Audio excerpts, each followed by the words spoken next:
this is how that game is going to go. When we start, that's when we finish. That's just what it is. We don't stand up for each other and big up each other on the bench. It's trash. The way they were defending us, having Burks here won't help with the team. It had nothing to do with him as a player. It had to do with what they were trying to do, what they were trying to carry out. So we disrupt that. We do what we have to do. Next man up, next man up, next man up. We do what we do.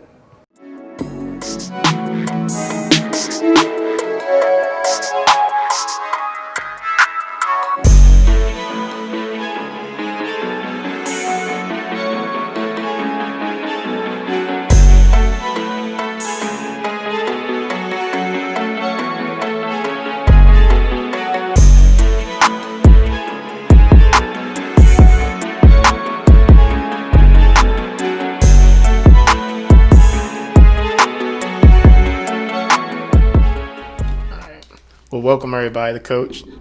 Coach Samuel Barclay of the VA Titans.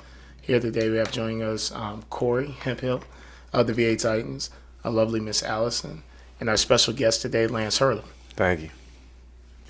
All right, so let me say a little bit about our guest today. So Lance Hurdle was born in New Jersey, raised in San Diego, and made his way back east for college basketball at the University of Miami. From there, Hurdle went on to play ball professionally, both in the NBA G-league and in Australia. And before leaving Australia, Lance owned his own basketball training academy called Hurdle Academy. He's the former sports director of basketball and football for the Virginia Beach Fieldhouse, is working on his master's degree in health and sports science, and is back at the training and coaching game and running his own basketball skills academy called Excel. Welcome, Lance. Thank you for having me. Appreciate it. Definitely, especially in these times, I definitely appreciate it. You know, we're trying to go about things as safe as possible. One thing about our podcast is it's perspective driven. It's, one thing I always preach and I always try to make sure our guests know, and I always reiterate it, is that you have the opportunity to let your perspective kind of flow through. You know, it's never our objective to block it. You know, we really look for that and encourage it. Right. You know, and that's why we look for certain guests. We don't look for everybody. You know, we know a lot of people, of course, and vice versa around the room. But at the same time, it's more important to start letting those voices that sometimes don't get that voice to be heard, they get that opportunity. Absolutely. All right, so let's get the conversation going. Let's do it. So let's start with player development. What does it mean? And is the definition different if you're a player or if you're a coach or if you're a trainer? I mean, to me, player development has everything to do with the kids' intention. You know, some kids like, hey, what are you here for? And it just takes, from my perspective, just takes a little bit of listening and evaluating the child and evaluating the player and seeing their intent. And if they really want it, then I got to push them a little bit harder. That may be the annoying big brother. But if I see they're not really ready for that, kind of coddle them a little bit until they get to that place. But my main thing with player development is just introducing them to what this is going to cost you if you say you want to get to the next level, this is what it's going to cost. And if you're not willing to pay that cost, then I'm sorry to break it to you, you're not going to be there. So we start there and then we build from there. Yeah, definitely. I value that. I think with my approach to player development, I try to take that little niche market where you do have some coaches, parents, whatever that title may be, and sometimes you get a child that their player development starts with just feeling comfortable. And I think I kind of sit in that little niche where I'm more about fighting to give them some comfort so that they can start to develop. I was one of those players where I had a coach that could kind of like see certain things that like, all right, I see good attributes there, whereas other coaches probably were like, it's not enough of everything I need, you know what I mean? But he saw a couple of things I could do well, and he just encouraged it and pushed it. He didn't, make me feel like you can't do like the rest of your boys. And playing with some of the boys I did play with, I definitely felt that way. I don't even know. I got my friend right now, CJ. He'll tell you now. He was like, I don't know how you go. And that's why I was like, But yeah.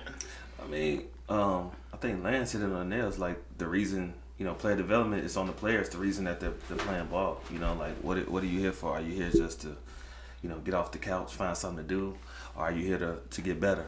So based off the players' their reasoning, that's what they're gonna shoot for in developing as a player.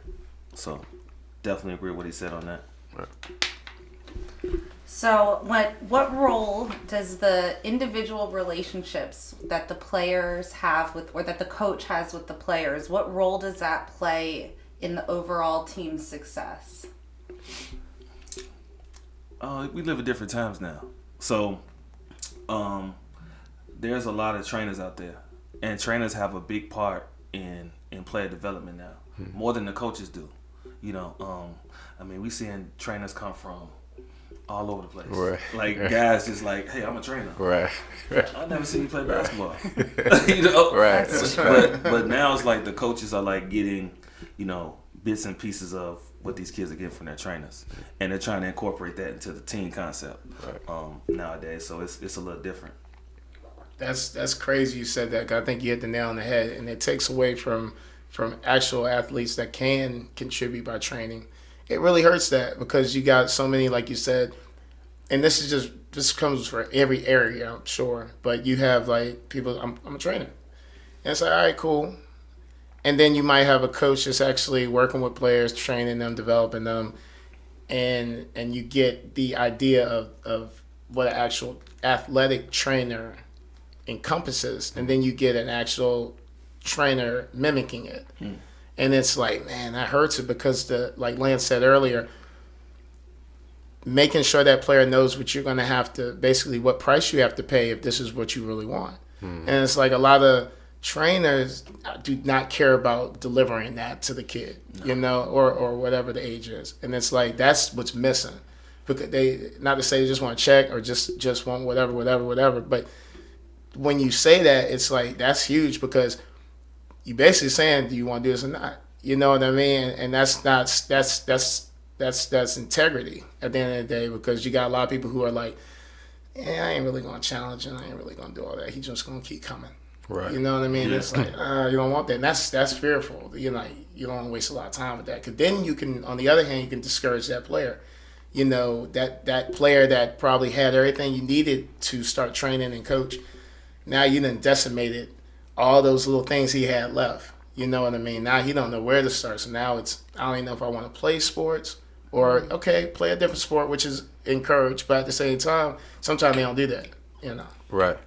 And I agree with both of y'all. Like, some of these kids come and they say, I remember I do an evaluation first and say, how can I help you? Because I may not know. Right. But I know guys like you that I'll be like, hey, they may be able to help you based on what you're saying. I haven't been there. And I believe you can't take a person to a place you've never been. So when these kids say, hey, I want to get to the D1 level or play pro, and I'm like, okay, this is what it's going to take. I evaluate them. I say, okay, let's start here. Okay, and then you're trying to make the JV team. I will never try to contradict what the JV coach is saying, because that's where the kid can get confused. I mean, because they're not at a point where they can kind of, I don't want to confuse the kid. They can't differentiate the two yet. So I'm like, okay, are you playing JV? Are you playing at AAU? Okay, what is your coach having you to do? Let's start there. This is what, or I'll come watch the game. Like, I'll take some Saturdays and come watch the game. I enjoy it. And like you say, right. And that's what I believe. I was raised, it take a community.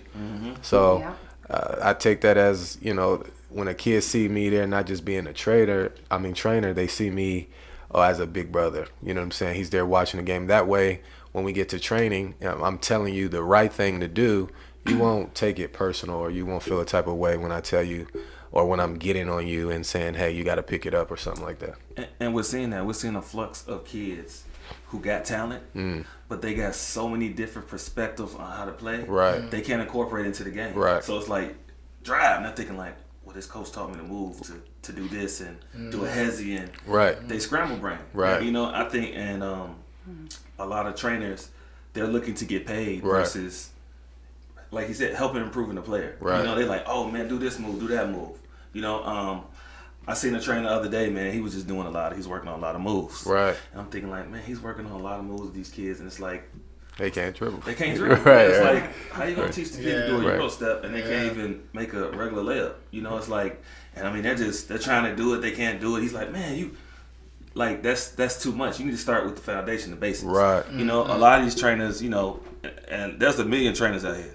And a good example, Phil Handy. Phil Handy's he's a pro trainer. You probably heard of Phil trainer. Yep. But he trains athletes based off where they are. Right. You know, he don't just come in and say, hey man, let's work on Hezzies today, let's work on Euro steps today. He gives you like basic moves that you can build on, you know. And a lot of these trainers now, people who say they're trainers, Right. they just giving kids, you know, hey, let's go from A to Z. Right. You know? Let's work on Z. They can't do A. They can't do it. They can't do A. So are you helping this player or are you confusing them? Right. You're confusing them because they don't know, what do I do? Right. I don't know how to do A though, but should I just go ahead and do this? You know, we've seen a lot of that now just because of that. And that's crazy you said it because the other day at my training, we doing the basic drills. We start off with the basic drills. Do dribbling, passing, triple threat, and I caught one of the kids rolling their eyes like that again, and I said, hey, I watched your game. You was getting ripped. You was getting picked. Guy was blowing by you. I said, success is not doing the popular move Right. or finding between the legs. He's not doing it in the game. Right. Success is mastering these basics. Yeah. You know what I'm saying? You watch Kyrie, you watch Steph, but watch what they do in private. They doing these things, but they've just learned how to build on it. They don't want to watch that though because They don't. That's the curse of social media because Right. all these kids are saying, man, Kyrie, he is. First of all, Steph, I love Steph to death. Yeah. But if you watch Steph as a parent and your kids mimic it, you like, don't ever take that shot again. Right. I mean, Yeah. he's stepping in like two feet in from Right. half court. He's pulling it. 100%. Like, get But you do that in the game, Right. The coach Yeah, yank you you. gotta You get can't out do of that. there. Right. You know, I mean, that's saying Steph and Kyrie do all these nice little trainings, you know, bouncing the ball with the tennis. I mean, but what is that doing for your game though? Right. It's a reason they're doing that. They're not doing it. It looks cool because they're professional. They get paid. You know, this is what they do. Right. But for you, you can't do that yet. Right. You know what I'm saying? Like you said, you got master triple threat. All these kids are catching the ball like this. They're not in basketball position. You're not even in basketball position. Like you can't even make a move right now. Right. You know, so the basics. It starts with the basics, and these trainers and coaches, we gotta get back to that. Right. Well, so listening to Corey and listening through how Lance runs his training, I feel like we're hearing good examples of what that should look like. That Right. relationship between player, coach, trainer. How do you navigate it when that's not how it is? When the training is not meeting these standards you guys are doing a great job laying out? I think that, in my opinion, only because I'm using my son as an example, my youngest, and with them, you first and foremost, you need to trust the person that's dealing with your child.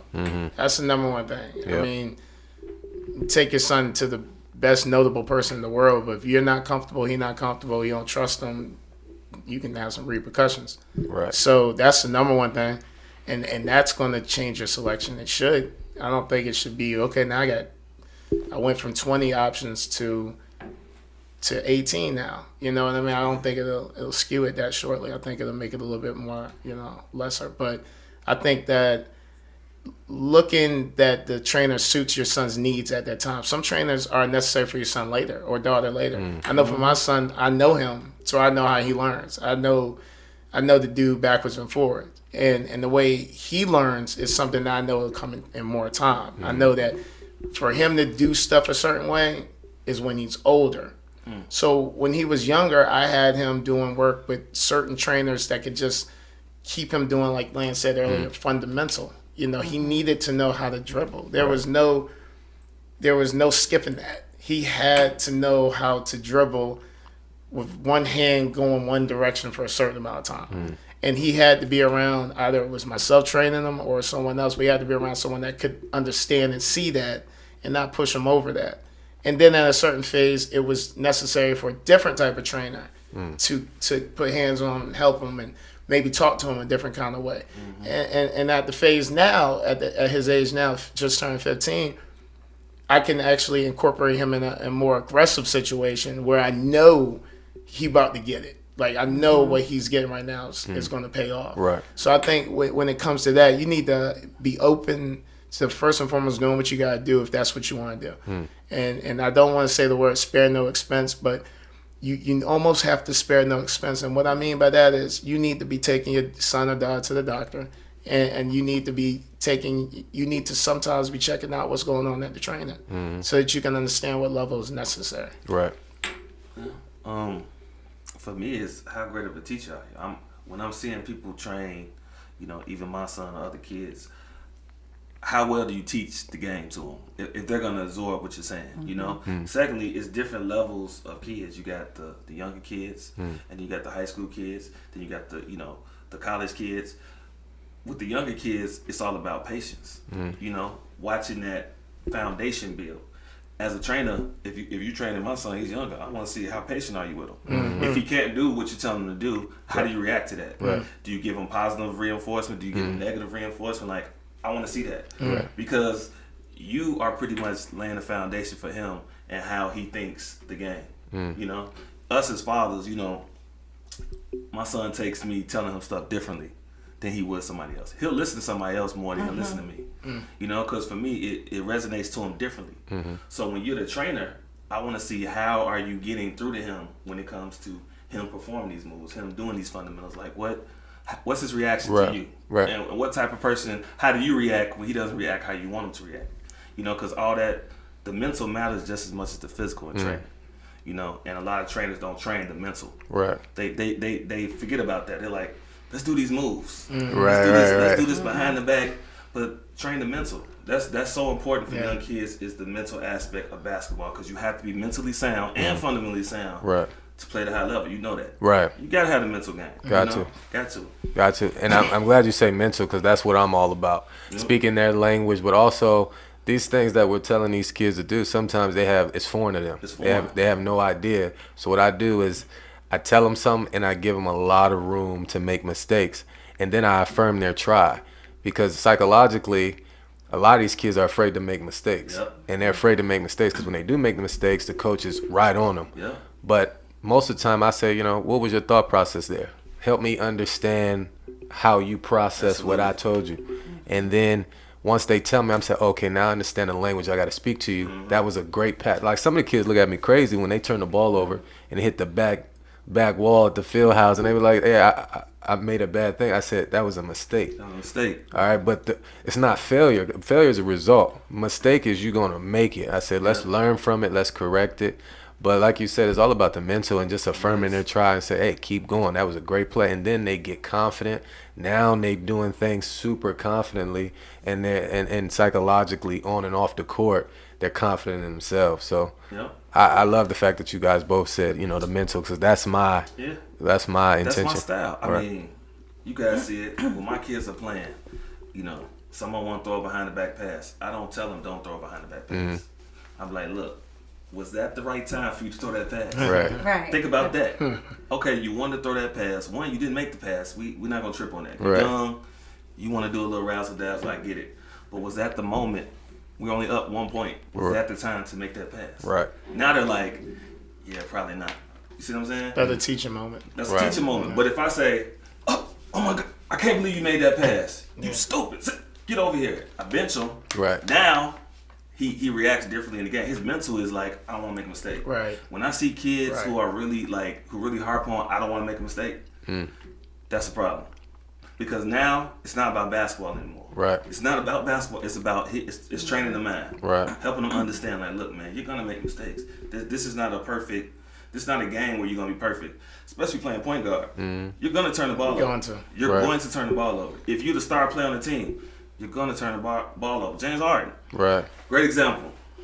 A great good example. James Harden plays with no fear, no care. You know why? Because he knows, hey, I'm gonna make a mistake. It's all good, but I'm gonna make more good plays than mistakes. Right. And I could tell him coming up, he tried a lot of things, and he was just like, all right, next time I know I need to do this. Next time he tightens up. Right. So now it's like his mental is very sharp. Right. His mental is very good. So I'm big, like Lance said, I'm big on the mental aspect of the game. And if you see my coaching style, you'll be like, man, his kids throw a lot of turnovers. But it's not about that. Right.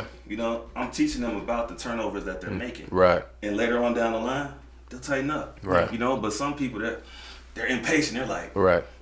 Man, this team, they're kids. I got to let them make the mistakes and teach them. Right. So later on, as they grow, we're gonna be a good team. And to piggyback on what you said, and going back to what you said about trusting the trainer, like these kids are still kids, and they're still building a belief system as people.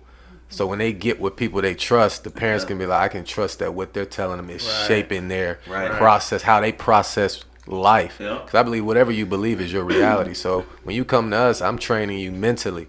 Like, you know, who do you see yourself as? You play ball, but that's not who you are. Right. Let's use this as to better ourselves. But like both of you said, man, trusting the person and making sure you there for the kids, man, it just really shapes them, who they are.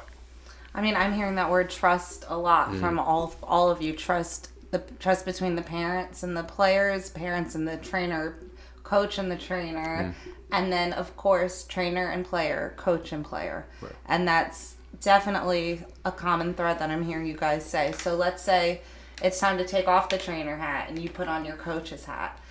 How do you navigate having a team where some players may need more developmental, more foundational skills, and other players are ready to learn a new move? How do you do that as a coach in a group setting? You gotta stick to the fundamentals. You gotta stick to the language that everybody can speak. Yep. You can't really X people out when you're coaching, because when you're coaching to the team. You're not coaching to just individual players. Right. And if you do coach to individual players, you're gonna lose players. They're like, man, coach don't care about me. I can't play. Right. But as a coach, those kids who are developing, you gotta be honest with them too. Man, I can't put you in the game until you work on this. Because you have to give them that motivation. Because you'll have kids, and we love kids, but a lot of our kids are unrealistic about who they are. Right. You know, Coach, I think I should play the whole game, but you can't dribble. Right. You You're not in shape. Right? Yeah, you're not in shape. Right. So you want to get in the game? I do, Coach. You got to work on your dribbling. Hey, Coach, I want to get in the game. Man, you can't shoot. You know, you got to work on your shooting. You know, you playing power forward and you in a point guard body. I need you to play point guard. You got to be able to handle the ball. You got to coach on the floor. So it's kind of, when you coaching kids with all different levels, it's got to be a foundation, and you got to kind of work off that. Right. You know, you can't really veer off into, I'm a favor the kids that play the best versus you got to do it for everybody. But how do you do justice to the kids that have the foundational skills? I think you have to they have to be at practice. They have to be putting that work in. I think right there makes it a lot easier. I know it's hard to tell a kid that's coming to practice every week, grinding, sweating it out with you, you know, his teammate. It's hard. Like a teammate, like ballers, they respect that. They respect that. They get you ain't the best player. They get it. But if you out there working, they respect it. I'm never going to feel different on that. I've just been around too many players, kids coached, everything like that, and it's just they respect that part of the game. So if you're being the type of coach you need to be, you're putting that player in that position to earn its stripes, go through its basic training like it needs to, so it can come out as it's private. And you out there, it's wartime, you on the front line with them. So when it's time to put them in, they get it. Right. But when you not there, they're not showing up, they complaining, they crying, they saying, why can't I do this? They going back saying, Mom and Daddy, I can't do this, and blah, blah, blah. I mean, good luck. You know what I mean? But that's how I see that. And like what both of you guys said, like for the kid that is not good, put that work in. You got to come in ready to work. And for a kid that is our top dog, I'm gonna use that as motivation. Okay, this is an opportunity to learn how to be a leader. You know what I mean? How you gonna you need to be patient. And if he's ticking all the boxes, that's where we go back to that first question we had. Hey, it's time for you to graduate and go to Coach Sam or Coach Corey. You know what I mean? Because you've graduated from here, and I think that's what life will tell you. You've graduated. Yeah. So if you don't have anything else to work on, and I'm gonna be honest with myself, you know, and it's not about the money. Right. It's about my assignment, you know, on this earth to say, hey, it's your turn. You got to go. You know, Coach Sam, Coach Corey, they got it. That's the environment you need to be in now, because now is your next term. Like when you graduate 4th grade, it's the new challenges of 5th grade. So it's time for you to graduate. But if you ain't there yet, now it's time for you to get the leadership skills, lead your team. You know what I'm saying? That he hit, not to cut you off, he hit that on the nail, because I was gonna say that. But you turn your higher level skilled kids into leaders on your team, right? And they're gonna help you teach those lower level kids, right? And we talked about this, and you talked to me about that. You reminded me. I'm like, man, Right. I didn't think about it that way. Yeah. But sometimes your kids who really play at a high level, you turn them into role models. And like, hey, this is the level you gotta get to. This is the kid right here. Right. Hey, go help so and so. Take them over to that other basket, y'all work. Yeah. You turn them into leaders. That way you can still keep everybody involved. Because Just, my bad, I didn't mean to cut you off, Lance. Just to add to that, because I was thinking, and that's a part of teaching. It is. That's an aspect that it's hard to even get yourself in that position to where you can really teach that too. Right. And when you have that opportunity to do that, like you said, take your best player and turn them into leaders. You're honestly, and if people can't see that, you're honestly developing a whole new phase for that player. Right. You know what I mean? Right. Killing it because you helping the lower level. Right. And then you helping the higher level. You turn them into something different that's going to help them later on down the line. Right. And that's not just basketball skills. Yeah. That's not just basketball skills. That's life skills. Right. Always assisting, always helping, always being a part of something, always staying positive. And if somebody's not like you, don't be biased towards them not being as skilled as you. Say, look, man, let me help you. Right. Let me show you what coach talking about. And that's what I was going to say. Those kids will start to drown us out after a while. We say the thing over and over and over again. We build those leaders up. Now it sounds differently coming from your peers. Yeah. So I mean I think that's different. It's way different. Yeah. They do. I think we've used that, for examples, for ourselves in our own organization, and I think that it sometimes people can also see that as maybe you're trying to get over on a team. Right. Let's say you take your best player and you put them on one of your weakest teams to start showing that leadership, to start getting him to become the leader that you have to be on the court. Right.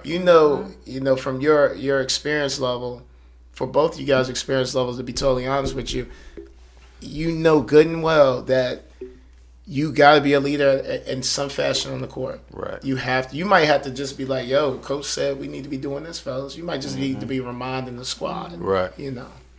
Facts. So how do we define success then? As a trainer, as a coach, as a team? Like when do we say we're successful? Growth.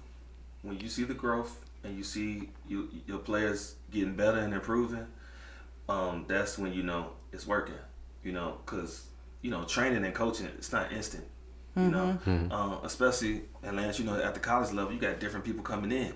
Right. You got freshmen and you got fifth-year seniors who already been on the team. It's like you playing with different players all the time. You in a scenario like that, you're looking at the growth. You're looking at how people are catching on. You're like, man, when we first started, we were the worst free throw shooting team in the conference. Now we top three. Right. It's like that's what you look for in success. Like a lot of coaches and trainers are defined if their kids go to the league or they're playing D1 basketball, or they're getting scholarships. A lot of coaches and trainers feel like that's success. But no, I mean the growth and improvement that's what you want to see. Right. That's what you want to see.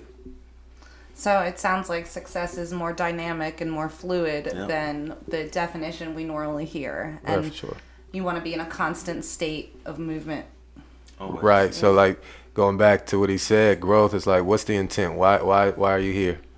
All right, cool. We're gonna work on that. And whatever you set out to do, the reason why you're here, if we accomplish that, that's success.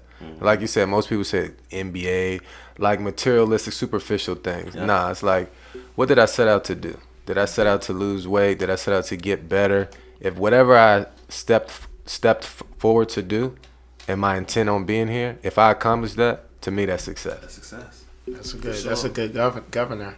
I think that's the same. I was sitting there challenging myself. I try to be so honest. I was like, man, I'm hard on myself. And I know there's success, but the success I was looking for, it'd just be like an automatic reset. I've had players who, when they were little, their peers could hit rim, and they couldn't even get the ball mid-level. Right. And over time, they shooting threes. And you like, gosh, I remember when you couldn't even get that ball midway. Right. But even then, it's like an automatic reset. It's like, but now I got to get you to get up the court without losing the ball. So it's like an automatic. But, yeah, I do feel you on that. The success does come in when you see their progress. I think that's, and I don't think the success comes from, okay, my player plays here, there. And I get that. I'm very proud of my players, too. I'm proud of my players in so many aspects. Some of my players are they're good in things that, like artwork. Christian, I'll put him out there. Christian Lynch is an awesome artist. You know, and the thing is, he's a great basketball player, but I'm like, dude, if you really understood what this was too, you know what I mean? So I think the success comes from appreciation also of your player. You know, you get to the point where you're like, you're beyond what made them, you know, comforting in your eyes. And I might have been that player that could help you out a lot, or you could help out. He was just a comfort out on the court. But I definitely agree with that. The growth is definitely success. Super important. So when we do think about the classic definition of success, I want your thoughts on this. Success leads to complacency. What do you guys think about this? I heard this. I heard someone speaking on the radio the other day. It really struck a chord with me. And he said, "Success leads to complacency, and we should be doing a post-win analysis the same way we do a post-loss analysis." What are your thoughts on that? And it's hard to learn from a post-win. That's why I tell my kids, you don't learn nothing from a win. You learn from losses. Right. Winning feels good. You love winning. You know what I'm saying? But everybody's going home, they're high-fiving each other, they're like partying, they're like, man, we won. So that a lot of winning, that's why a lot of number ones get knocked down by underdogs. Because they winning. That's all they know. So when they lose and they, you know, their backs against the wall, they're kind of like, we never been here before. Right. You know why? Because they just training to win. Like they're being coached to just win. Now they're in the battle. It's like the nerves come out. You know, You see the real. we saw that with the Clippers. Right. The Clippers were a complacent team. Yeah. You know, they had Star, they had everybody, and when it came down to it, you know, it's a good example. The Nuggets had nothing to lose. Right. They were like, look, we going all out. We young, we hungry, we dogs. Let's get them. Right. You know what I'm saying? So. Definitely winning is a complacent mindset. Losing keeps you hungry. Now we don't want to lose a season, of course. Right. But you know, being a good team and taking one loss, it'll humble you.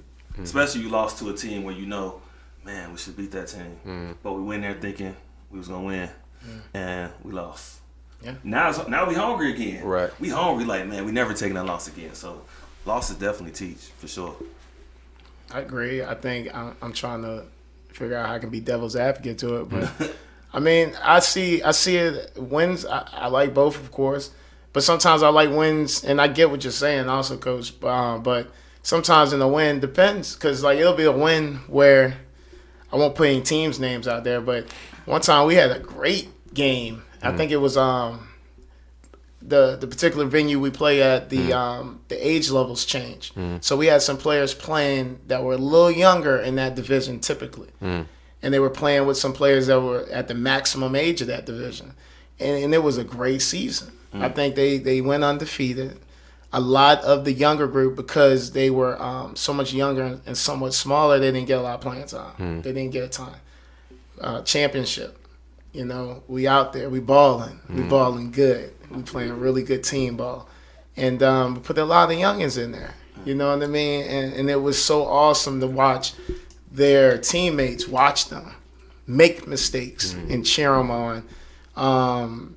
Hit threes on players that are good players, but it's just like when you see the certain players doing it, you're like, man, we work on some of that. Right. So those types of wins, I think that the team gets something from that. Because what happens is these kids learn that there is a brotherhood that's real.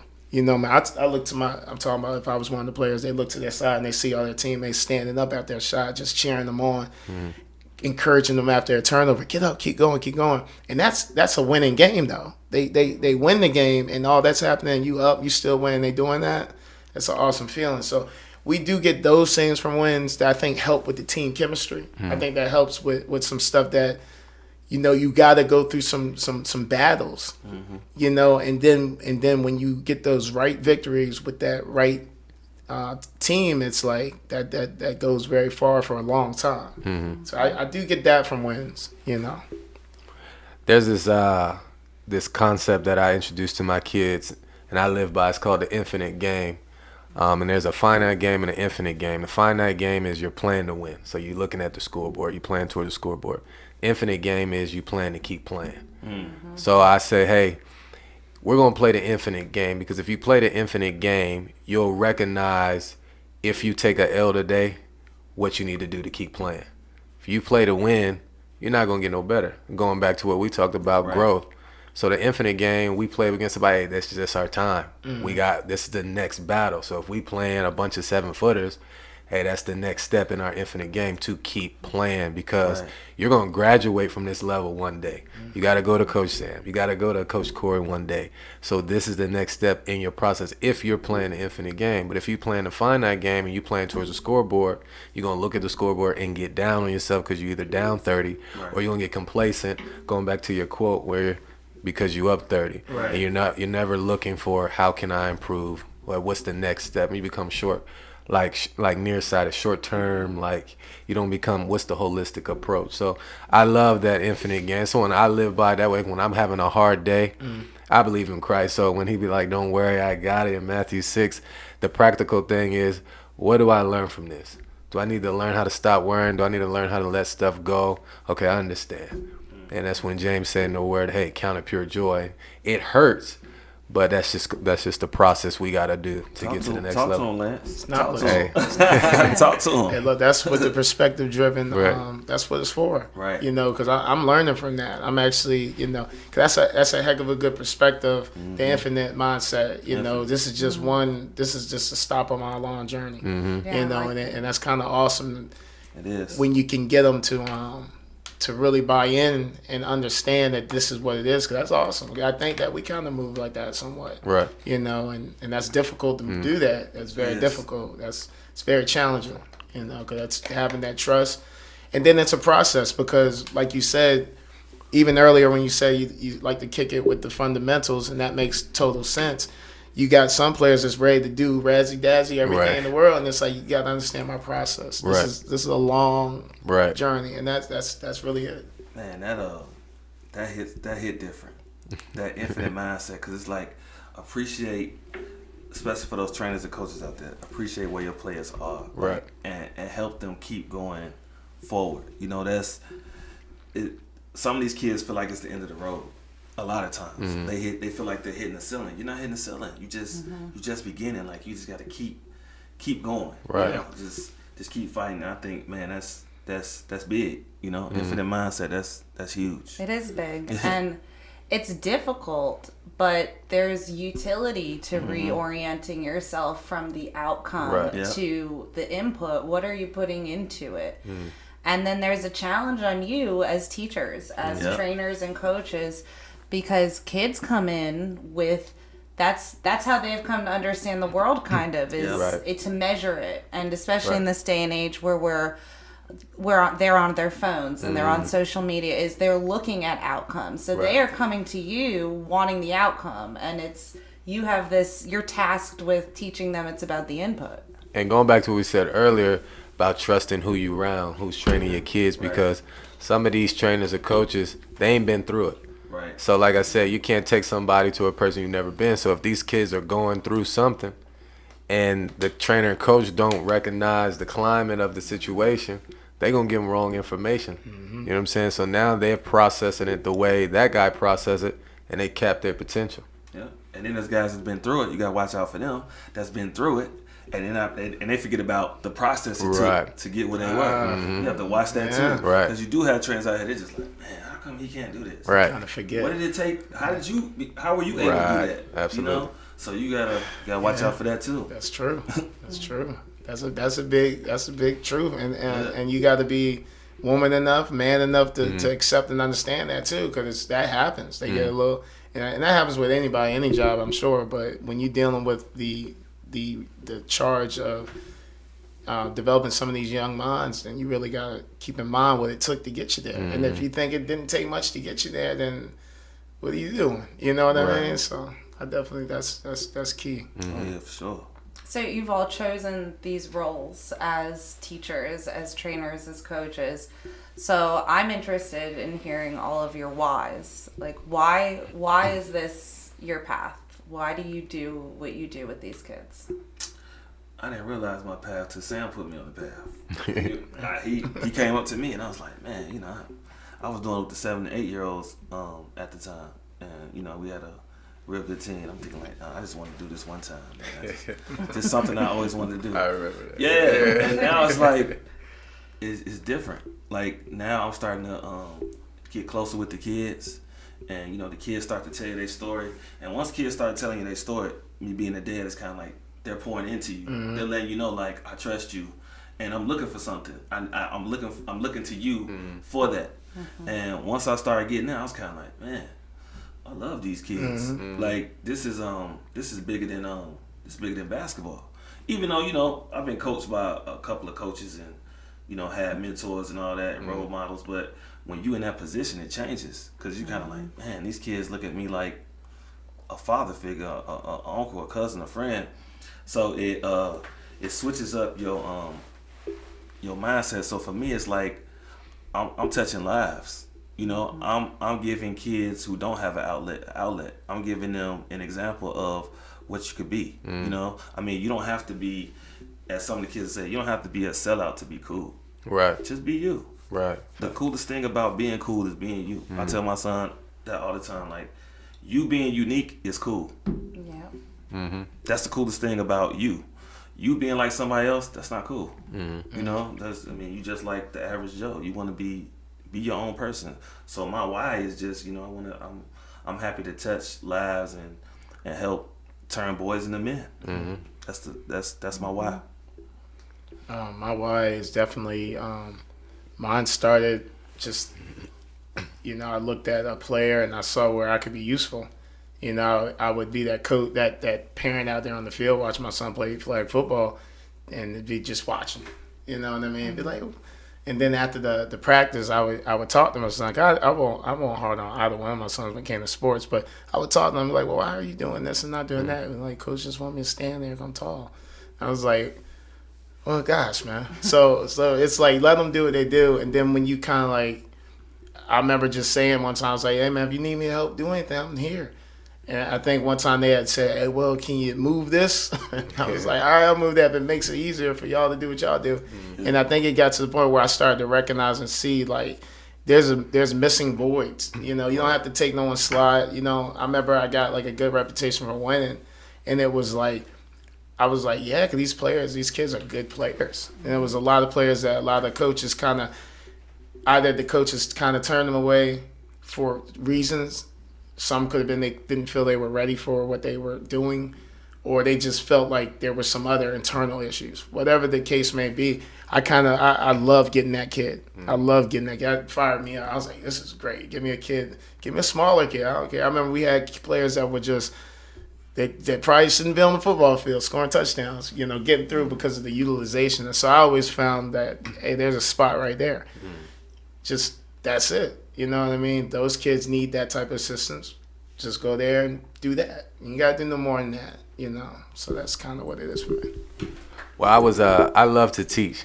So when I was 5, I was in my graduation. I said I wanted to be a teacher, not a basketball player. What? So when I know it's crazy, but crazy. I love to teach. Right. And so when I was in Australia, I was playing. I think I could play. I used to tell myself, I'm 33 now. I used to tell myself I'm playing till I'm 40 and we get in my Tom Brady bag and all of that. But I was over there and I started doing camps. And then my favorite part was the teaching part, where I would just teach them the mental part of the game. The crazy thing about it was I used to ask them, what's your why? Wow. So I'm like, okay, I want to do this. So I started doing it while I was playing. And I came back to surprise my mom for her 50th birthday in 2018. And then I told you my relationship with Christ. It was around Christmas time. So I was supposed to go back to Australia. And what happened was midway, the Lord was like, you ready? And I had no idea what he was talking about. I'm like, all right, whatever. So, but what he was asking me is, was I ready to take the next step and really surrender playing to serve these kids? Because I used to tell myself when I was younger, people used to be like, yo, if you don't get to the NBA, your son might get. I'm like, nah, I'm getting to the league. He could wait. but that was the Lord kind of training me. Can you be selfless? Can you serve and be not all about you, And I said, all right. So he was asking me that. So when I looked back, and I decided to stay, and that's how I stayed in Virginia, because I'm from Cali. I was born in Jersey, but, grew up in California. So when I stayed here, because my family's out here, I said, all right, I'm willing to start over and serve. And when I looked back, the Lord was preparing me this whole time to be selfless and serve. And I had a passion just to coach, just to train. And it got to the point where I was like, okay, I can't wait till this game to go over so I can go be with the kids. And I never thought that would be it. It's no glory. There's no glory in it, but just seeing somebody else smile. Right. It ain't no glory like, oh yeah, look at me, look what I'm doing. That had to go too. So my why is serving these kids. I love seeing a kid say, hey, you my favorite coach because I don't even like ball, but you made it fun. You was patient with me, just making them smile. And that has nothing, that makes me feel good. Just seeing somebody else accomplish their goals and dreams. Man, that's powerful. Yeah. Man's a professional basketball player. And you said you're 33, right? 33. He still got a lot of game left, ladies and gentlemen. He's still in shape. Lance is still in shape. You know? But to say that you understood your calling, I mean, you can make millions of dollars right now. Yeah. But I mean, to answer the call like that, that's definitely. I give you mad props for that. I appreciate it, bro. Because we need more people in the world like you who answer that call. We don't have people who truly care or invest themselves into the community, right? And that's community driven. We have somebody who's like, man, I can get all the glory, right? You know, I can get all the fame, but that's not your calling, right? You know, how many people answer the call when it was time? Like I said, when you came to me, I was like, I had to come to you a couple times. Right. You did. And I'm thinking like, And then once I answered it, it's like a lot of things manifested itself to me. Like getting to know some of the kids and understanding like what they go through. A lot of these kids smile when they play basketball. A lot of people don't know, man. This is truly their outlet. This is truly their way of getting away from their reality. Because once practice is over, reality kicks in. You know? And just for those 2 hours, we have them. We're touching their life. Right. Like the way we walk, the way we talk, the way we carry ourselves, they're picking up on, they're absorbing that. Right. You know, so once I got into that, man, it just, like you said, God works in mysterious ways. He begins to talk to you and tell you things. It's like, gotta answer it. So, right. Yeah, man, that's deep. That's powerful. And I still got half of my things in Australia. Oh, really? Yeah, I mean, I had a flight booked back. The team that I played for was mad. But like I said, Jesus is Lord. You know, and when he said you was put on this earth to serve, I ain't going against that. So I realized all the resources I had, the resume of playing, going to University of Miami, what get these kids' attention was so they can listen. Yeah. And I'm like, oh man, it wasn't about me, because there was a time where I got caught up. I'm like, yeah, I'm the man, you know, and stuff like that. But when the Lord was like, you know, no, this is for them, so they can listen to you. Now get to them, so they can graduate and go to Coach Sam, That's big. go to Core. And sometimes, man, that torments me because I be looking at some of these dudes on it. Oh, like, absolutely. Why does he have a contract? Right. I'm like, so I gotta shut that off. But nah, man, I love what I do. And then meeting, doing this. I mean, I came to the field house and I met you guys. Now we got like they'll go to bro. I can link you with Corey, and that's that community. Right. You know what I'm saying? Yeah. I appreciate that. You know, just to add to it, I definitely feel like that's so true. That's honest. That's honest, bro.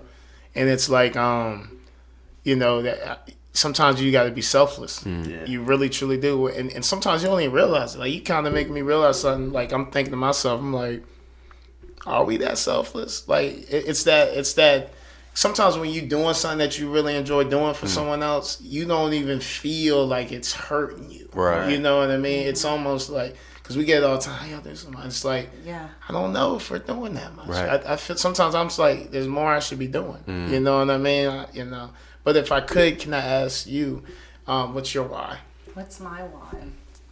Oh, you turn the tables on me. Well, my why, I'm really hearing my why in a lot of your whys. You know, I'm hearing that word community, and that's really resonating with me. And that's what you just started to say is what I was thinking is I do a lot. We do a lot. We, all of us at this table, do a lot. And I do constantly have people saying to me, you know, you guys never stop, and when do you take time for yourselves? And you know, I couldn't do it, you do, how do you do it? And I'm like, it's just what we do. It's just how we live. And I don't need, you know, when I have a free night to myself, I'm like, I don't know what to do with myself. Like, who should I be helping? What practice should I be at? what event should I be at? Where should I be? And, you know, my why is community, and my why is making an impact where I can make an impact. And in my work that, you know, I love to teach too. I love working with people with autism. And so that's, you know, what I do in my day job. And I also love teaching my peers. And so that led itself to me being this leader of at my company and leader of my peers. And when I met Sam, you know, he was coaching rec seasons, and, you know, one rec season of one sport, he said, I'm gonna need you to be my team mom. And I said, oh, okay. And then a couple seasons later, he said, all right, we're gonna have 3 teams. Like now. 9 years ago. Just to put it in context. I said, no, we're not gonna have 3 teams. Right. We are not gonna. He said, yeah, we are. And it just felt like my soul felt fed. And I think that we've grown and developed this organization because, like, we listened to our souls and what they needed to be fed, and it wasn't selfish. It might feel that way sometimes because it's our souls feels it, but it's being fed because what we're doing isn't for ourselves. And team momming was great, but what we have now, I feel like I make an impact at my job, and I make an impact with the Titans, and I make an impact in my community. I make an impact, you know, the kids can call me if they're in trouble, if they need help. And it's more than basketball. It's more than speech therapy. It's more than coaching. It's more than teaching. Means so much more than that. And so I love the community that we're in, and I love the community we've built, and it feels right. Feels good. Feels good. So how do you turn that why into something concrete for an academy, for an organization, how do you turn that into a goal? Like, what do you want to see? I think you turn it into it by dedication. Definitely gotta you gotta surround yourself with people that, you know, you always gotta check their integrity. And not everybody's gonna get along. It's just the way of the world. It's just what it is. And you gotta recognize when people are quote unquote not making it easy. You gotta recognize to see if it's something that you're not giving them. You know, me and Coach had a discussion about a player one time, and I sat there and I was like, man, it just didn't even dawn on me to even look at his shoes. You know what I mean? And I was just, because, you know what I mean? It's like, we'll do it so much. Then I'm sitting here like, I'm surprised every player on the team ain't running around in Jordan 1s, because if it's possible, we do it. You know, it's possible. So when he said that, I was like, man, I didn't even pay attention to that. So, you know, I think being dedicated, surrounding yourself with people that can pick up where you fall short, that's a huge part. And then, you know, try not to exceed what you can do at that time, because you might not be able to floor it and do everything. Sometimes we get asked sometimes to do certain things, and even with the coaches sometimes, and it's a process where you have to explain. It's like, it's not to say, been there, done that, I'm trying to tell you now. But it's more like you need to learn and see the process so that you can do it yourself. It's not about me. It's not about any individual. It's about what we can do to benefit to make your life easier. Right. Especially for some of the coaches that got kids. It's like, dude, there's a lot of stuff that you can bypass. And you can really make this very good for your child. Right. Anytime you got kids and parents that want to do something year-round, that's something good. That's something special, because you've, in essence, made a family. You've made a culture that, you know, is just based on trying to come together and do the right thing. So I think those pieces are necessary, and I don't think you can get those quickly. I don't think you can rush it. It might take you a while. You might have to do something in a facet that you don't even like for a certain amount of time, and people might tell you to do it differently, but you know that's what you have to do. And the last thing I'll say on that, consistency. You need to be consistent. You got to be consistent. And if that means you have to lower your expectations a little bit to remain that way, then that's what you need to do. You know, inconsistency is a red flag. Anytime, especially the way my brain, my motor works, I look for inconsistencies first, because that's going to help me succeed a little bit. As soon as you notice that, then you're like, that's the fault. and you already, if you can fix the fault, as soon as you start seeing the process, then you're like, I already know that's going to happen. So I'm already beating you on that, and I think that's you got to have those things. Right. I don't have an organization. I'm a part of one, and piggyback off what Sam's saying, it's our village, and I'm one of the people in the village, and I'm one of the figures in the village, and that's why I see my role. That's why I see myself in it. So it's like anything I can do to help improve our village, I'm gonna do it.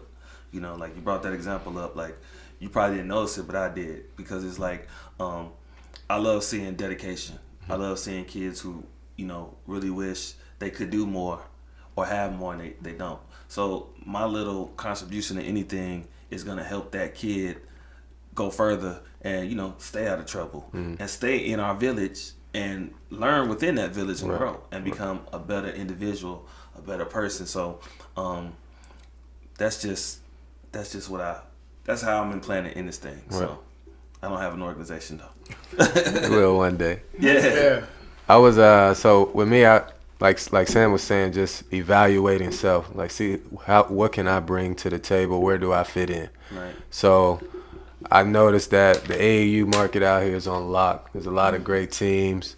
So if I just wanted to coach, link up with somebody like that. So I said, okay, how can I do it? And I just started having a passion for kids who not gonna make your top team, probably don't want to play basketball for real, but they're interested in basketball. And sometimes you can go to a rec center and get a volunteer, is a great volunteer, a great person, but they just really babysitting for the hour. So if I introduce to a market of kids that really don't care about playing or making a team, but give them the same skills that these top level kids are getting, that's where I can get in. And I got the kids that really don't care about ball. Some of them still double dribble, but they come in dealing with depression. They come in dealing with some other stuff. But me just smiling and me being some of them kids, they don't even care about ball. Like I'm telling them doing dribble drills, and it's such the cutest thing. They just roll the ball and they just chase it, and then I look at them and then they dribble it. Like I don't even get mad at them, because it's like that's that 2 hours that they're there that we're making them smile. You know what I'm saying? And their family trusts us, so I don't take that for granted. And I was like, okay, this is my spot. Everything that's given to me is for them. If I keep it for myself, then I'm being selfish. So that's how I turned it into a why. And I said, okay, it's an academy. I really want to turn my academy into a institution, a school, like an accredited school one day, where you just have a gift. And like you said with Christian, he's an artist. Hey, you got a scholarship because of art, and you play a sport, just to get to these kids' mental. Because some of the way these kids think, like for example, criminals, some of them like, we're just gonna lock you up. Nah, I'm gonna understand why you did that, and then if we gotta lock you up for a little bit, we're gonna do some rehab on your mental. Right. We're gonna get you right that way, because we ain't gonna keep you in here all the time. I want you to get back out and do, because you have an assignment, you got a purpose too, just like I do. I mean, I have people around me who help me, and my mom and dad, they didn't play that. Some kids ain't got that, so that's where we come in. Right. So that's why I'm like, okay, it's time to. That's how I put it into it. So when you find your calling, whether it's years in the making or directly from the Lord or an unexpected conversation that turns into something more, when you really align yourself and live in your calling, you learn a lot about yourself and you learn a lot about other people. And sometimes it's not what you hoped to learn about other people. So what are the challenges of really living in your calling? Oh, the revelation of people. You learn so much about people and who you're around when you within your calling. Like people that you really didn't think would do things or act out of character, they act out of character. And you're like, man, I didn't think that person was like that. Right. But it's like they're revealed to you, and it hurts sometimes because you're like, man, that's my dog. But at the same time, it's like, and Lance touched on it, that's like God's way of saying, I got to take him out, though. In order for you to go here, that person got to go. And people begin to fall off when you within your calling. A lot of things begin to fall off, and people begin to fall off, and it's like, you feel like, you in this place where you just by yourself. But honestly, you right where you need to be. You know, sometimes you gotta get humbled really hard in order to go up. You know, and you could be at your rock bottom. Right. But it's so many tests and trials and tribulations that are thrown your way when you're within your calling. And it's just like there's ways you can go with that. You can just say, I give up. You know, that's the easy route. Or you can keep fighting and climb that mountain, get to the top, Right. and grab that flag and capture everything. Right. And to me, that keeps me going, because it's like, man, all this in my way, I can't let it stop me. That drives me. It's like, I can't let it stop me. So I keep Sometimes going. it's how you know you're on the right path. Right. And then you have people within your circle that's supposed to be there that's like, man, keep going. I'm here. Talk to me. You know, like, whatever you need, I got you. Right. And that helps you pick yourself up and just keep doing it. Just keep going. You know? Right. It's a process. Yeah. It's you know, it's like life, and it sucks when you give up them types of examples. I'm just saying in general, because I know that happens to everybody. Yeah. And you know, they say that quote, like, they can't all come with you. No, can't. And it's like, man, it sucks because you lose some good people that you're like, man, you know, we was fighting together in the same war. Like, it got bad and we were still rocking. And now you mean on this trivial stuff, it's like this. All right. Right. But, you know, I think you just got to, like you say, you got to stay humble. You got to stay prayed up. You really do. Sometimes it's challenging, you know, and we're not all given the weapons to fight the task right then and there. And sometimes you have to deal with stuff even with coaches, you know, and sometimes it's tough. It really is. And that's the one thing with the Tigers. We try so hard to talk and communicate. You know, we're all extremely busy. It ain't even just me and Allison. We kind of get the front face for it. But when I tell you, a lot of our coaches are just extremely busy. We got coaches that work the night shift. They get right off and they ain't been home to sleep. And it just happened to roll what time practice is, and they come out. Right. And that's like, yo, don't think we don't see it, appreciate it. Don't even think the players don't see it. Right. And you know, I think that's one of the things that when I say stay prayed up, because those are some of the things they're gonna give you. He ain't gonna give you a whole bunch. He ain't gonna just sit here and overload you with a whole bunch of people to help you. Right. It's gonna be a few, because it's just everybody, like you said, got a plan, or they got somewhere they need to be doing. And you know, the people that we have been fortunate enough to surround ourselves with, you know, they've honestly been open enough to have the type of conversations. Sometimes it's hard conversations, you know. Sometimes there'll be games where you're just like, why are you doing that? Right. Right. You know what I mean? And I know Corey sees that sometimes. Awesome. And sometimes I know he got to bite his tongue. And I already know I got to bite my tongue. I just smile and walk. It's just like, hey, you know, it's what it is. But I think that's one of the hardest things, because you'll have people that's close to you, and things are just going to happen. Or even when you try to explain your perspective, maybe way before they involve themselves with you. It's kind of like even when you try to prime it and set it up so that you get it right. You know what I mean? It's kind of like, they'll be like, yeah, I forgot everything you said before. Right. So how come you ain't doing this? And it's like, you know, nothing's instant. Nothing's instant. You get some players, you get some people that see you and watch you, and maybe they got kids, and maybe they got daughters. You know, we had a group of daughters that were playing for us, and some of the dads wanted to coach. And we were kind of like, you know, come out and be around for a little bit. You just don't jump out there. It ain't no instant thing. But their perspective is just so, like, impatient. And sometimes they might see their girls and be like, how come my girl ain't getting this much playing time doing this? You just got on the team. You know what I mean? It's like, yo, you just got on the team. They got to put a little work in. How you not recognizing that? Like, didn't you play ball? You know what I mean? Or whatever of that nature. And it's like, you know, it's a set of twins. But, you know, it is what it is. And I think that's the roadblocks that you're going to hit. Just stuff like that. And knowing how to just breathe, know that you're doing the right decision. There was some times where I had to really talk to my coaches. I had to, like, really take some time, breathe, just to see how we're going to deal with certain things, you know. And sometimes when you do that, things can go full circle. Right. You know.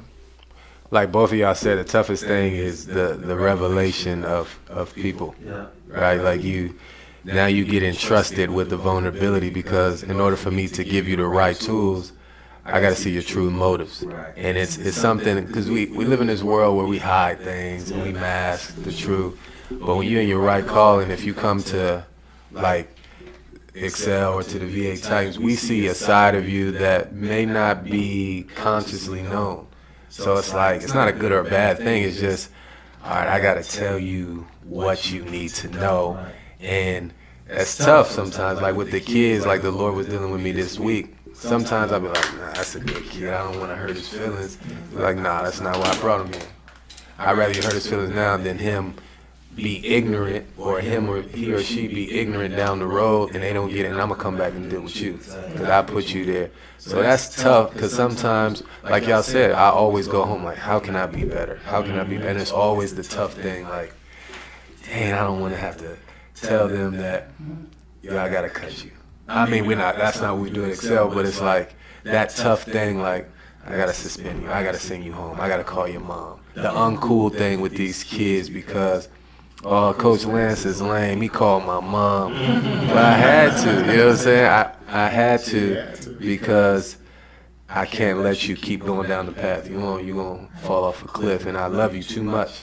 You know what I mean? The Bible says if you love him, God chastises the one he loves. You know what I'm saying? So I got to get you on the baseline to let you know that if you keep doing this, like my mom and dad, my dad was a chief in the military, so when my dad went on Westpac, my mom didn't play that when we was young. She would whoop us quick. But we were so grateful for that because when we got older, she said, I had to because if I didn't, you'll be in them streets. You'll be in them streets. And it wasn't a fear thing. I love my mom to death, but we're all, you know, never been in jail, never done anything of that nature, but that's because our mom stayed on us. If she hadn't done that, it could have went a different way. So, and she just did that, and we're doing the same thing. We're not whooping kids, but but we just showing them right. Nah, and if I could just tell you, and it don't need to be told, but I just want to tell you, man, that's awesome that you recognize that because we have players that it's tough for us to do that. Sometimes we don't want to. We love them to death, man. Right. I got a couple players right now. You would not believe the relationship. Right. But I love the dude to death, man. I really do. Yeah. And he realizes it. He don't realize it. He loves you, though. But I don't know. He just has a Everybody has a different language of love. Right. But everybody. He definitely is one of those boys where when you said chest size and you bring that example, I'm just like, man, But the move from him, I had to do that to my own son today when he was running. We go outside and run on Saturdays. And, we got some really good athletes, and they came in kind of late. It was like, see, look at this. So as soon as he got down there to the baseline, it was like chastise him. It's like something in here, like, I hate doing it. Right. But I was like, dude, you right now you following. You know what I mean? It's like, right now you really follow. And it was to the same breath, it was like, I'd rather do this now. Because you need to hear it. You can't do it later. You following right now. Right. You truly are. And I got to put you out there on that. Because if you're going to do that now, I might as well just put you out there now so that you can get the embarrassment over. Right. Maybe you don't need to follow. But, you got to do that. Especially if you care about them. You can't sugarcoat it always. Right. And that's my thing. And that rubs people the wrong way sometimes. Yeah. I'm very... I have no problem showing you who you are. Right. Hey, if you're not supposed to be in there, you're not supposed to be in there. And if you ask me, I'm just gonna be. You don't always have to be, rude and arrogant when you're talking to kids and you tell them where their place is. You know what I'm saying? A lot of kids appreciate that. Right. I know I appreciate that when a coach is like, yeah, man, you shoot the ball too much. That's why I sat you down because you're shooting too much in this moment. I was like, oh, okay. But if somebody says, hey man, you sit down because you suck, that's different. Right. But I think it's very important for kids early to understand how things are, because it trains their mindset. I don't just give things up because, oh, you got the best shoes on the team, so therefore you playing. Right. Nah, but you got the nicest shoes on, but you're not the best skilled. Right. So I got to put you where you belong. If you want to get to this level where you want to on the court, you got to earn it. And I think us as coaches, that gets taken for granted. It's looked at negatively because they think like, oh, you put my son on the bench, that's the worst thing you could do. I feel like he's here, And I tell my son this all the time. Every day I tell him this. Look, if you play for a coach and he's sitting you on the bench, don't come to me. You need to go to the coach first. Coach, what do I need to do to get on the court? That's humbling yourself and saying, man, what can I do? And that's telling the coach, this kid really wants a shot. And guess what the coach is gonna do? He's gonna recognize that. And you've just instilled in that child, man, hard work is everything. You know, show the coach, let them recognize who you are. Like, man, coach, I'm the 12th man. I don't think I deserve to be the 12th man. What I gotta do to be the 6th man? What I gotta do to be the 3rd man? What I gotta do? And coaches appreciate that. But like you said, man, when it comes to your purpose, us as coaches, as trainers, that's part of our purpose. Our purpose is to help kids get a sense of reality. You know what I'm saying? That nothing in life is given. Because let me tell you something. A lot of these kids we have now, they privileged. They got it good. Everybody not eating spam sandwiches like they used to. You know what I'm saying? Everybody not eating syrup sandwiches like they used to. These kids is like, even some of the kids that don't have, their parents try to make sure that they feel appreciated more than what we were used to coming up. So it's kind of like, you know, just gotta keep going, man. Just keep giving these kids the truth, not nothing fake. You know? Showing them love. Tough love sucks. But it hurts us. A lot of kids don't know when we gotta be tough on our kids. It's tough at times. In my mind, they don't know. In my mind, I'm like, man, it tears me up to see him tear up. And like you know this. why it's so tough? Because you know there's a continuity shift there where what you're trying to do it needs to be followed up. And you know if you don't have that other party, which you don't have no full control over, that it's kind of up in the air. You want your full fruition, but it's like, all right, I'm depending on you so I can continue this, and that's why it's so tough. If we when you have that, like some of our parents, we've, you know, I use this a lot. It's just the truth. We've had some players since they're 4 years old. I've had players that's graduated, could play ball. Life happens. They might, and congratulations. I ain't gonna put them out there. And they got to change up what they got to change up, and now they got family. And it's like, yo, that's just what it is. We prepared you for it. You good to go. But it's tough without that surety that what you're doing is going to continue. It's tough, man. And like you said, that's the calling. Not everybody can do it. Not everybody's gonna tell them the real. You know what I'm saying? So we go home like, dang. Being tormented. Yeah, I wonder what they thinking about me. I know they cussing me out. Right? Dang. And then when you see him, I'm like, what up, bro? Oh, coach. Go ahead. That's what you get. Right. You like, he mad. He mad at me. But then he still keep coming back because it's like water. It's like, I can't stand drinking water, but I know I need it. I need it. Right? It's a great example. So I can't, even though coach irking me, and I tell him I'm a big brother, and I just embraced it now. I'm going to get on y'all nerves. Just know that. That's my job, and that's how I deal with it. It's probably not the best way, but for me to be good about telling these kids what you need to know and not go home and be tormented by those thoughts of, oh, them kids hate me. I mean, and that's why it is a call, and not everybody can do it, because not everybody's saying. They're just letting them, they're endorsing and they're handicapping these kids, and it's tough, man. But it's honest, though. Right. You know what I'm saying? Like, I think that kids, I know I did. I appreciate honesty in a person. Your parents, they're honest with you, and that keeps you loving them. You know? I mean, no kid like to be disciplined by their parents. But at the same time, you know it's love behind it. Right. Like, man, I really messed up. And you begin to think. You know, when you get disciplined, you think. Right. And if you are get disciplined, you're not thinking, you're going to be right back in the same position. Right.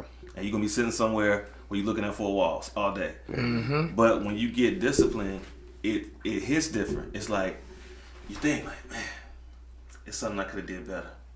I should have done that. Right. That's where you know the love is there. And, you know, with us doing what we're doing, kids know. They know it's all right. They know we love them, but they know. We being honest. Right. We being honest. Well, you gotta give me a little bit more. You know what I'm saying? Well, I agree with what Lance said. That's the calling right there. When you're standing on the side of the line that you're in your purpose, it's different. And there's nothing wrong with those. You know, there's utility to having a hobby. There's utility to filling a need because your kid's team doesn't have a coach and they need a coach.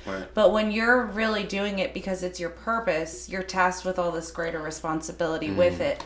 And, you know, I think it's important that we're talking about this. I think it's important that people hear this because for some of us, for those people at this table, it is a calling and it is about more. And you know, parents don't necessarily know what to look for in an organization or in coaches or trainers. But, You know, if you spend some time talking to them and this is the kind of stuff they're saying, Yeah. you're probably found somebody who's going to help grow your child into a person and a citizen. Absolutely. And not just Not just NBA fill their basketball time. players. Yeah. It's Right. bigger than that. It's bigger Right. than basketball. Me and Sam talk about that all the time. And Sam embedded this in me because I'm like, Sam, we could go get all the best players in Hampton Roads. Sam was like, that's not what we doing though. I'm like, what? He said, that's not what we doing. Man, I could get all the players. I don't want them.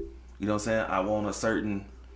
I know what a Titan is, and I'm just like, all right. But now being in it, I see what the built now bought. I see what it means. You know, we don't go out and recruit actively. And hey, man, I mean, we could probably have every player in Hampton Roads on our team, but it's much bigger than that. And the uniqueness that we have players that are good without recruiting. Yeah. Like you have players since they were 4 years old. Look at them now. They're ball players. Like I mean, our 17U team is ridiculous. You know, but those are players who were built within. You know, so it's huge. Yeah, we always make that little joke. Me and my wife will say it takes a Titan to be the Titan. Yeah. You know? Well, and it takes integrity, you know, and so like what Lance is doing with Excel and what we do with the Titans, it comes from integrity, and that drips down to everything else, to all of the outcomes and all the inputs too. But Definitely. But you know, I definitely I love what you're doing, Lance. You know, COVID slows everybody up.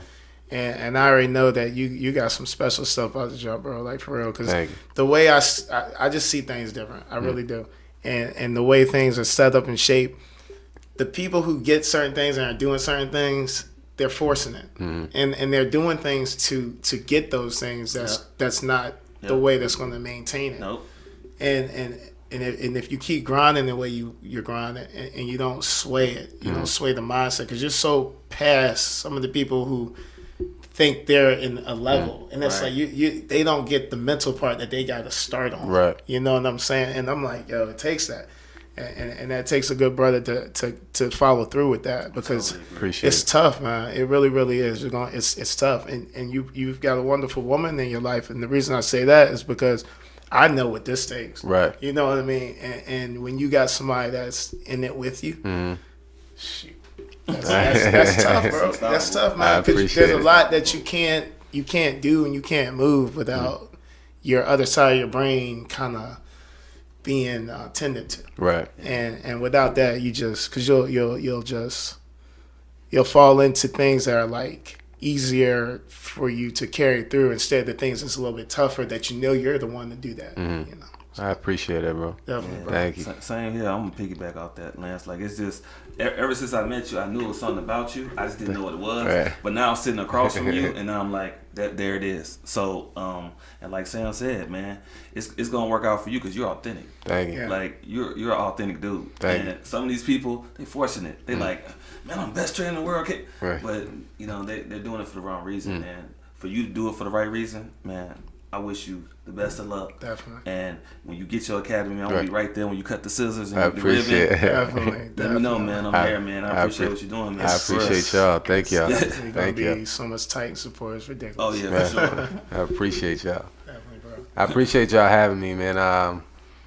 You know, I'll say this. I wanted to say when you were saying your why, and when you was talking about when I was a basketball director at the field house, and how much work you put in to support your husband to do his job and for Corey to do his. You know, I remember listening to you talk, and you was telling me, like, bro, I'm only doing this one season. But I'm glad you answered that call, and that's because you two answered the call to help somebody else, and you did a wonderful job. Love seeing your sons out there and hooping.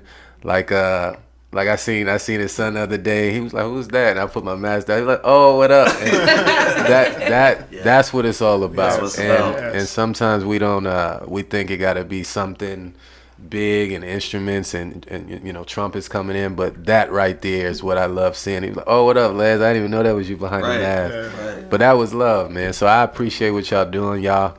When I see y'all and I see y'all still at the field house, I'm like, man, that's why. You know, I see y'all doing y'all thing, and I seen y'all. It was love seeing y'all. So I appreciate y'all. Anytime, bro. Anytime. So to end, I have a little challenge for the three of you. Okay.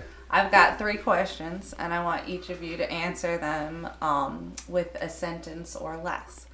So the first one, I'll start on this side. Okay. But the same question's going to go to everybody. So, Lance, what do you know now that you wish you knew when you first started coaching and training? You can't cheat the process. Sam? Wow. Patience is definitely a virtue. Man, he stole mine. It's a challenge. Be ready for anything. Okay. All right, Corey, you start this one. If you had to give advice for a player trying out for his school team, and you could only say 3 words, what 3 words would you say to him? I say less than 3 words. Stay positive. Okay. I would tell him, be ready to condition. Be you. Good.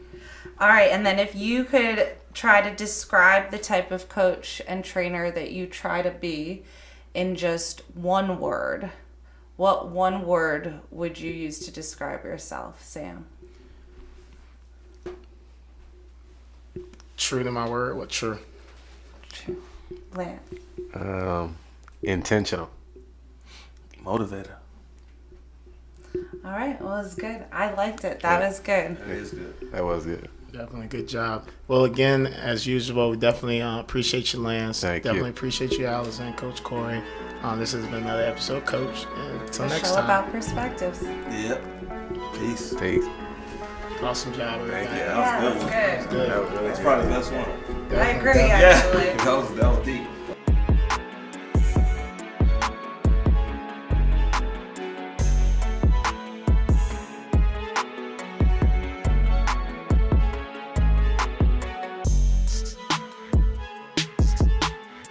Check in weekly for new episodes of Coach.